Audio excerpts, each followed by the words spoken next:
Hello and welcome to the Bible Difficulties and Answers podcast. I'm your host, Lance Smith.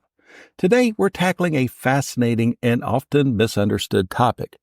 We're going to spend the next few minutes diving deep into Genesis 10:5, 20, and 31, which at first glance seem to contradict Genesis 11:1. Genesis 10 talks about different tribes with their own languages, while Genesis 11 says the whole earth had one language. How do we reconcile this apparent contradiction? Is it a historical accuracy, as some claim, or is there a deeper literary technique at play here? As usual, I'll present a number of different opinions from my research and conclude with my own thoughts. Show notes will include links to all we discuss. Are you ready to dive in? All right, let's learn together. Let's start with Genesis 10:5, 20, and 31 from the New Living Translation. Genesis 10:5.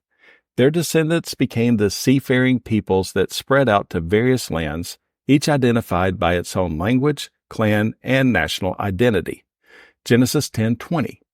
These were the descendants of Ham, identified by clan, language, territory, and national identity. Genesis 10:31. These were the descendants of Shem, identified by clan, language, territory. All right, now the problem as defined by the Big Book of Bible Difficulties is this.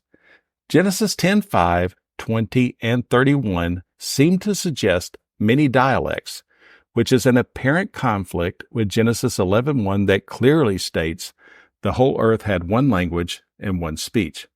All right, let's begin with the solution from the Big Book of Bible Difficulties, and it's this. These texts speak of two different times. Earlier, while maintaining their trivial distinctions, the descendants of Ham, Shem, and Japheth all spoke the same language. Later, at the Tower of Babel, which we find in Genesis 11, God punished their rebellious attempt by confusing their speech. As a result, tribes could no longer understand one another, though possibly the sub-tribes and clans were allowed a mutual understandable language so that they could still understand one another, close quote.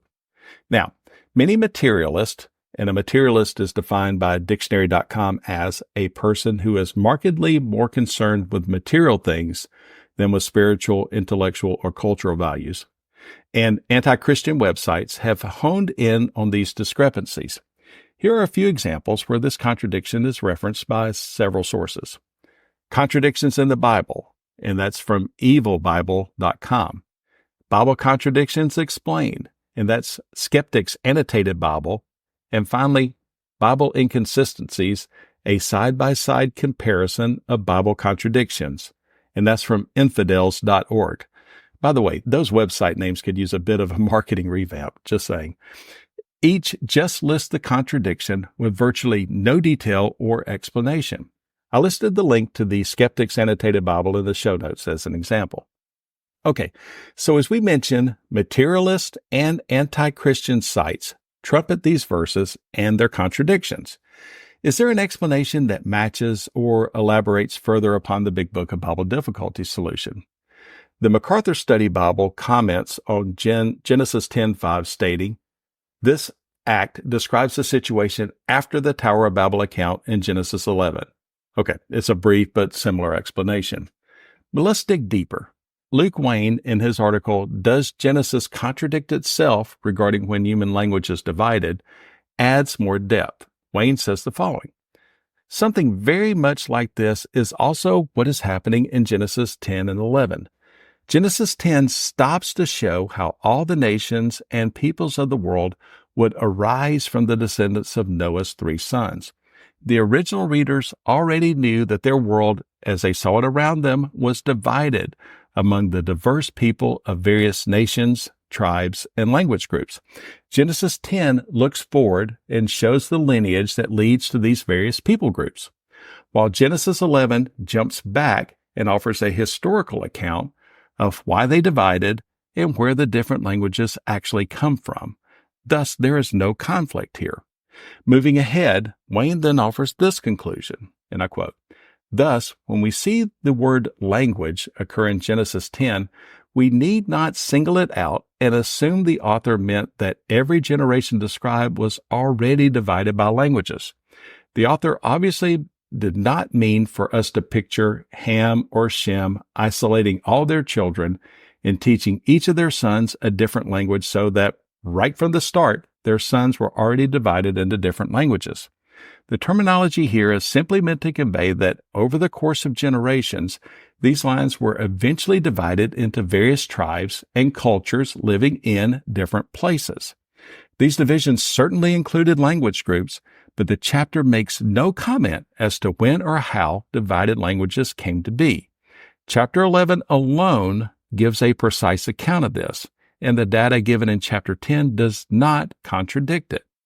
Chapter 10 begins with one family that obviously speaks a common language and goes on to show that generations later, the descendants of that one family have given rise to all the nations of men. Chapter 11 gives us a more historical information on how and why humanity divided as it did. Both chapters are, in fact, in perfect harmony, close quote. Now, Wayne's detailed explanation aligns well with what we see in the text. It highlights the importance of understanding the broader narrative and not getting hung up on isolated verses. Let's continue our research with Gary Vaterlaus and his March 16, 2009 article, Does Genesis Contradict Itself About the Order of Nations? He writes, Genesis 10, often called the Table of Nations, traces the origins of nations and people groups as they dispersed around the world after the flood. It is a historical narrative of the descendants of Noah's 3 sons. So, if Noah and his sons all spoke the same language, where did all these other languages come from? Genesis 11 gives us the answer. These groups of people did not willingly and obediently separate to fill the earth. Rather, we learn in Genesis 11, 1 through 9, why these families separated from each other, and how it came to be that there were so many languages in the world. There is no contradiction here. Moses merely put the effect before the cause. Genesis 10 gives an overview, and then Genesis 11 fills in the details. You often find the same technique in other history books. One chapter might contain an overview of World War I, along with a list of major events. But the very next chapter might detail what the world was like in the years before the war and what events led up to it. Close quote. Okay, now this analogy is spot on. Genesis 10 gives us the broader picture, and Genesis 11 provides the details, showing the cause and effect relationship. To further illustrate this point, let's consider an analogy from the August 13, 2021 article titled, Bible Contradiction. How many languages were there before the Tower of Babel was built? And from here I quote, As a human analogy, I am reading a history book which has a lot of charts and figures concerning the history of the slave trade from Africa to North and South America. There is also a portion of the book that is a more narrative account. The beginning part of the book gives us summarizing data of the hundreds of years of the slave trade across the Atlantic. I don't then say, hey, there's a contradiction, when the narrative portion follows after the statistics for slavery. I don't say, hey, the charts said they were already in North America. Why is it that they are going to North America again as a slave on a ship in the Atlantic? Just because I read in earlier chapters on summarizing facts and figures, don't mean in a later chapter it gives stories of the slave trade that I think there's a contradiction of temporal sequences.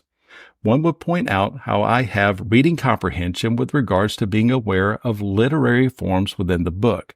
The same thing is going on with the skeptics here when they pit Genesis 10 against Genesis 11 with genealogical records against historical narratives.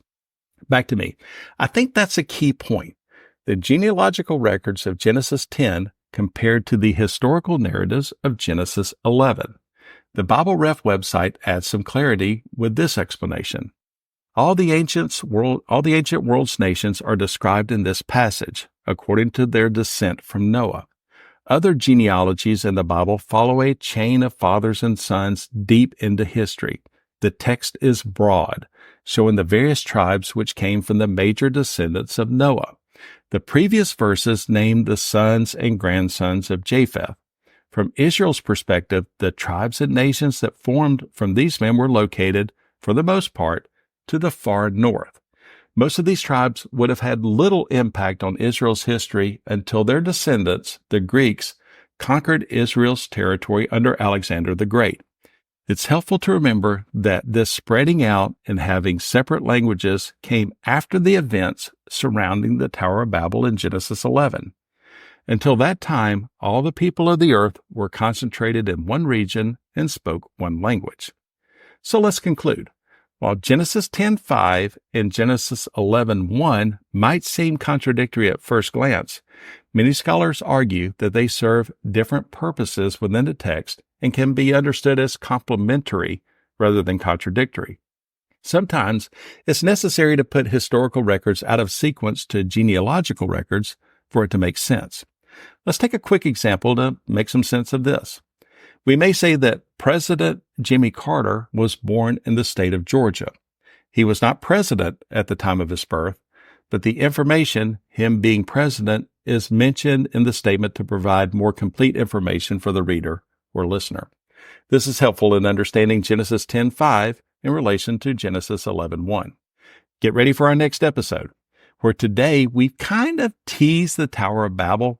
We'll explore Genesis 11:5 and the Tower of Babel, which leads us to ask this question: how can God come down from heaven when he is already here and everywhere? What's going on here? Join us as we dive deep into this fascinating mystery. You may reach us at our website, BibleDifficultiesAndAnswers.podbean.com, or you may reach out to me directly at our email address, BibleDifficultiesAndAnswers@gmail.com, with any questions, comments, concerns, fits of righteous indignation, or just to say hi. Also, please like and subscribe to this podcast. Tell a friend or two as well, and also write a review and give it a 5-star rating on Apple Podcast, Podbean, Spotify, YouTube, or any of your venues of choice. It really does help get the word out about the most amazing book ever written. Again, I'm Lance Smith. Until next time, I wish you good luck, good health, and God bless. So long, everybody.